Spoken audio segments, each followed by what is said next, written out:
আপনি পড়াশোনা জানেন না, আপনি বিদেশে যাই কি করবেন, আপনার জন্য মিডল ইস্ট, আপনি ইউরোপ, আপনি কেন আসবেন ভাই? তাদের কথা শুনেন না। এখানে সিজনালে কাজে যদি কেউ আসে বাংলাদেশ থেকে তাহলে এখানে কাজ হবে। তাহলে বাকি 5 মাস কি বসে থাকবেন?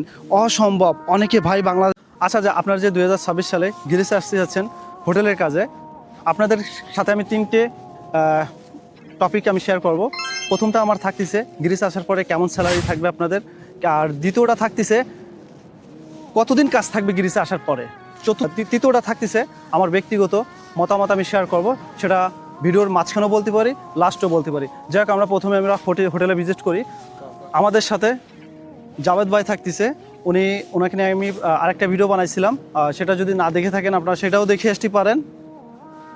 কৃষি সেক্টর নিয়ে কথা বলেছিলাম তখন আমি। জাভেদ ভাই স্পষ্টভাবে আপনাদেরকে বোঝাই দিয়েছে। এখন আমরা হোটেলে ভিজিট করব, প্লাস হোটেলটাও দেখাবো।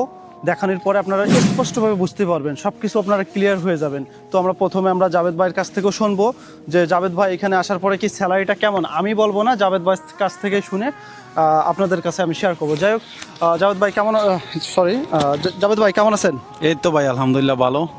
আচ্ছা, আমার যারা অডিয়েন্স আছে 2026 সালে যারা গ্রিসে আসতে চাচ্ছে, আসার পরে স্যালারি কত টাকা থাকবে প্রথমে, দ্বিতীয়টা হচ্ছে আপনার আসার পরে কতদিন এখানে কাজ থাকে হোটেলের কাজে, যদি আমার অডিয়েন্সদেরকে যদি বলতেন অবশ্যই তারা একদম ক্লিয়ার হয়ে যেত, তাদের জন্য অনেক উপকারিত হতো। তো যাই হোক, আমরা আপনার থেকে শুনবো। তো ভাই, গ্রিসে যারা 2026 সালে আসতেছে, প্রথম প্রশ্নটা হলো যে কতদিন এখানে কাজ থাকবে? এখানে সিজনালে কাজে যদি কেউ আসে বাংলাদেশ থেকে তাহলে এখানে কাজ হবে 6 মাস, 6 থেকে 7 মাস বা 5 মাস এরকম হোটেল অনুযায়ী কাজ হবে আর কি। কোনো জায়গায় একটু বেশি হবে, কোনো জায়গায় একটু কম, মানে এভারেজ 5-6 মাস কাজ হবে। 5-6 মাস। যাক, এই জিনিসটা আপনারা একদম মাথায় রাখবেন। কেন মাথায় রাখবেন? কিন্তু আপনারা কিন্তু আসতেছেন কিন্তু 3 বছরের, 4 বছরের বা 5 বছরের নিয়ত নিয়ে যারা আসতে চাচ্ছেন, কিন্তু 5 মাস কাজ করার পরে বছরে আপনারা বাকি কয় মাস আপনারা কি কাজ করবেন? এখন এটা কিন্তু মেন একটা কিন্তু গুরুত্বপূর্ণ একটা কিন্তু বিষয়। কিন্তু তাহলে বাকি 5 মাস কি বসে থাকবেন? অসম্ভব। অনেকে ভাই বাংলাদেশ থেকে আসেন, লোন করে আসেন, টাকা পয়সা ঋণ করে আসেন, মানে ঋণ করে আপনারা আসেন, অনেক ক্ষতিগ্রস্ত হয়ে যাবেন। তো আমার ভিডিওতে কিছু স্পেশাল টিপস থাকবে, এটা আপনারা যদি মাথায় যদি রাখেন অবশ্যই ক্লিয়ার হয়ে যাবেন। তো আরেকটা জিনিস আমি জানতে চাই আপনার থেকে ভাই, কাজের ক্যাটাগরি বা কাজের ধরনটা কি এখানে, বা কি কাজ, যারা হোটেলে কাজ আসে ভাই, হোটেলে কাজে তো অনেক ধরনের কাজ থাকে। যারা ইংলিশ জানে তাদের জন্য কি কাজ, আর যারা পড়াশোনা জানে না তাদের জন্য কি কাজ? আসলে কি সবাইকে আসতে পারবে?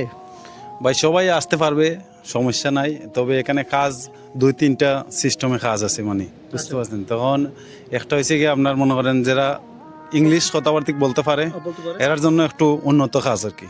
আর যারা ইংলিশটা জানেন তারা হোটেলের কাজে আসার পরে আপনারা ওয়েটারি কাজটা পাবেন, মাথায় রাখবেন। আর যারা পড়াশোনা জানে না, কিন্তু এই ভয়ের কোনো কারণ নাই যে ভাই পড়াশোনা যায় নাকি, আমি কি গ্রিসে আসতে পারবো? অবশ্যই আসতে পারবেন। তো তাদের জন্য কাজ আছে। যে অনেকে আপনাদেরকে বিভ্রান্ত করে, ভয় দিয়ে থাকে যে ভাই আপনি পড়াশোনা জানেন না, আপনি বিদেশে যাই কি করবেন, আপনার জন্য মিডল ইস্ট, আপনি ইউরোপ, আপনি কেন আসবেন ভাই? তাদের কথা শুনেন না, তাদের কথা শুনেন না, শোনারও কোনো প্রশ্ন আসে না। আপনি আমার ভিডিওটা শেষ পর্যন্ত দেখুন, আপনারা একদম ক্লিয়ার হয়ে যাবেন। তো ভাই, যারা পড়াশোনা জানে না তারা কি কাজ করতে পারবে আসার পরে? তারা ভাই এখানে আছে, এইগুলা সব বাংলাদেশের তো সব কিছু হাতে কাজ করে, ঠিক আছে। এখানে সব কিছু মেশিনের মধ্যে, মেশিনে কাজ করে, মেশিনে ক্লিন করে সব কিছু।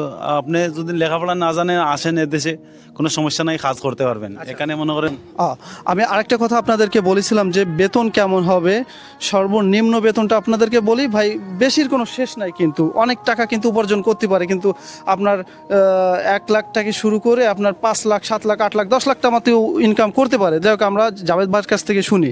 তো জাভেদ ভাই, সর্বনিম্ন স্যালারি কেমন থাকবে যারা আপনারা যে প্লেট ওয়াশে, যারা পড়াশোনা জানে না, যে প্লেট ওয়াশের যে কাজটা পাবে?